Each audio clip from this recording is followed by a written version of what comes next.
இவர்கிட்ட எந்த கதாபாத்திரம் கொடுத்தாலும் ரொம்ப அருமையாக அந்த கதாபாத்திரத்துக்கு ஏற்ற மாதிரி நடித்து நம்ம மனசில் நீங்காத இடம் பிடித்த ஒருத்தர். ஸோ இந்த திரைப்படத்தில் கோவிந்தன் அப்படின்ற கதாபாத்திரம் பண்ணியிருக்காரு. ஒரு பெரிய கைத்தலோட லெட்ஸ் வெல்கம் பரணி அவர்கள். வாய்ப்பு கொடுத்த மோகன்ஜிக்கு நன்றி. நேதாஜி ப்ரொடக்ஷன்ஸ்,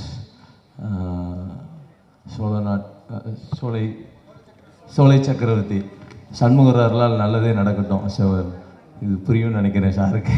ஸோ என்ன சொல்கிறதுனே தெரியல. இது எல்லோரும் ஒரே மாதிரி பார்த்துக்கிட்டு இருந்திருப்பாங்க, பரணினா இப்படி தான் அப்படின்னு. ஸோ அதை வந்து ஒரு மாற்றி வேறு மாதிரி ஒரு ஜேர்னரில் என்னை காமிச்சிருக்காப்புல மோகன்ஜி.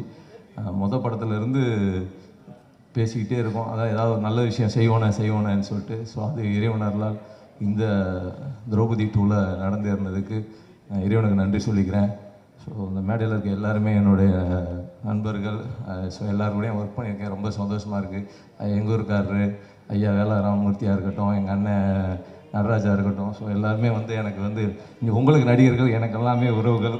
ஸோ ரொம்ப சந்தோஷமாக இருக்குது. அண்ணன் குட்டிப்புலி முத்தா அண்ணன், எல்லாருக்கும் ரொம்ப சந்தோஷம். எல்லோரும் இந்த படத்தை பெருசாக கொண்டாடுவீங்க நான் நம்புகிறேன்.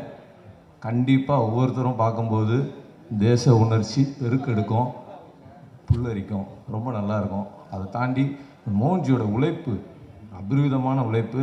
ஸோ அவருடைய உழைப்புக்காகவே இந்த படம் மிகப்பெரிய வெற்றி அடையணும். அப்புறம் மோகன்ஜிக்கு அடுத்து அவருடைய கண்ணு யார், பிலிப் சுந்தர். எல்லாரும் ஆர்டிஸ்ட் வந்தால் கைத்தட்டுவாங்க, கேமராமேன் வந்தால் கைத்தட்டுவாங்க. ஏன்னா பார்த்துங்க, அந்தளவுக்கு வந்து ஒரு பெரிய உழைப்பாளி.